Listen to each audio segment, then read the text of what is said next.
I used to, when I was like actively in a church and was pursuing to one day do ministry, I used to come across things in the Word that I would kind of just skim over it because I just didn't know what it meant. And so I would just look for verses that I could apply to my own walk and myself, right? Because that's like the main thing that is like pushed within Christianity. And so these different words would come up, like priest, order of Melchizedek, and the word Messiah, obviously, which comes from the word Christ in our English translation. And it wasn't until I began to dig deeper that it sent me down a rabbit trail. And then at the end of the rabbit trail, I was like, oh my gosh, like, people don't know this. And so now where I'm at with it is, people need to know. And so I'm going to talk about some of these things. You may have also seen the videos I've posted about my journey in uncovering my Scott, Irish, and Chickasaw roots, and how our people were forcefully removed off of our ancestral lands and forced to relocate. Ancestral land that had been within where our people dwelled for centuries. Not the wound, I'm not the fall, not the silence, not the war. I'm not the night they couldn't see. I'm the best me rising free. I'm not what happened to me. I'm what I choose to be. Each step I take, I shift, I rise. The past dissolves before my eyes. So many would wonder, like, why does that matter, right? Well, I'm going to tie all this together. If you'll just, watch till the end of this video, it'll make sense.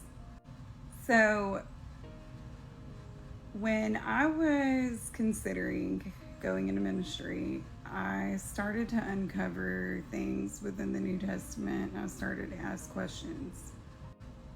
One of my questions was that if the early churches were led by direct descendants of the people of Judah, how did we get here to where you go to seminary? Because I was considering going to seminary at the time.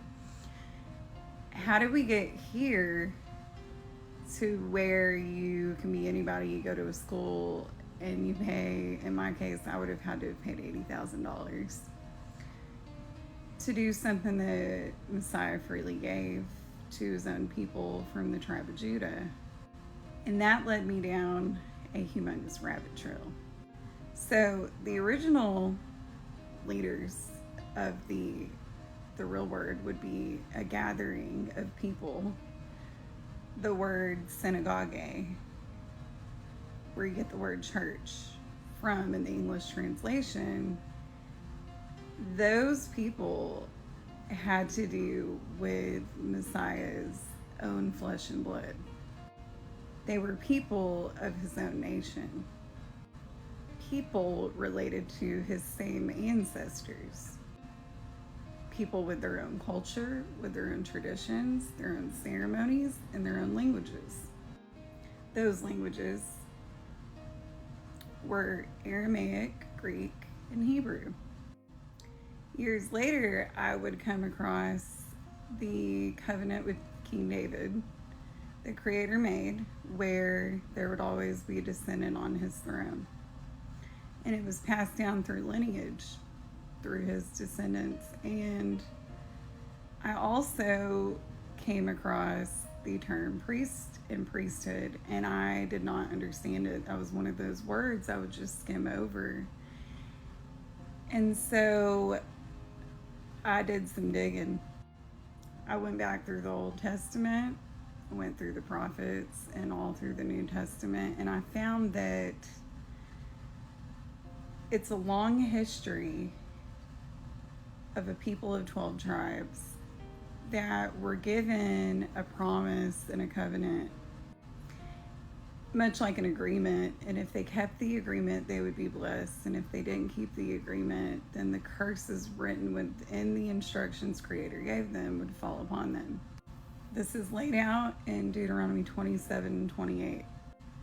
And I found something interesting that it had to do with, and it had to do with the land. It had to do with maintaining it, caring for it, guarding it, protecting it. For the Gaels, the relationship to the land wasn't that they owned the land. It was like the land owned them, they lived in the land. So the whole idea of ownership was something altogether different. And not just that, protecting the women and the children and protecting life. Around the time of 586 BC, 586 years before, pretty much before Messiah came along, Yeshua, Jesus,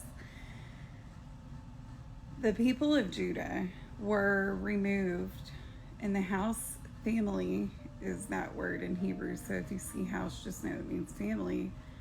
They were removed off of their ancestral land because they disobeyed the instructions entrusted to them. And I found that the priests were the central focal point of the people that were entrusted with the duty to maintain that protection, that guidance and direction, to make a distinction in guiding and governing and leading the people. So by the time we get to Yeshua, Jesus of Nazareth's birth, the Greeks had already come in and infiltrated the government, which consisted of the priests and the kingship. It was the family of King David and the family of Levi through Aaron, which was Moses' brother, through his descendants.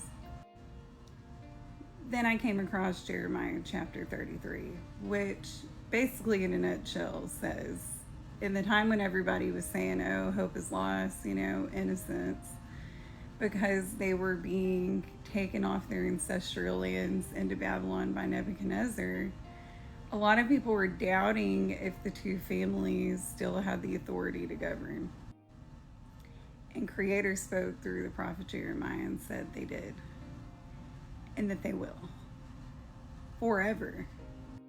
By the time that we get to Yeshua of Nazareth in his time, he was going around and healing the people, teaching them about the land. He often referred to the different things that grow, nature, and all of that, because that all had to do with the priesthood.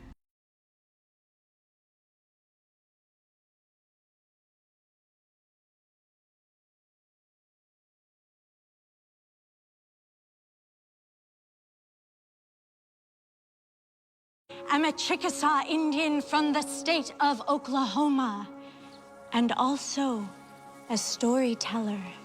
Indians are the natives of this land. They belong here. Everything that they learn from nature.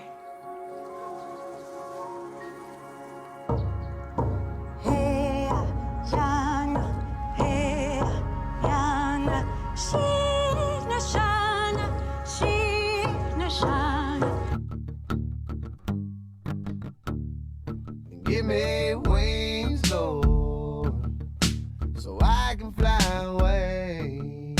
It's me, Lord, and the devil can hear me pray. So I gotta be quiet and whisper my prayer. Lord, if you got an extra set of wings, I could sure use a pair. Give me wings.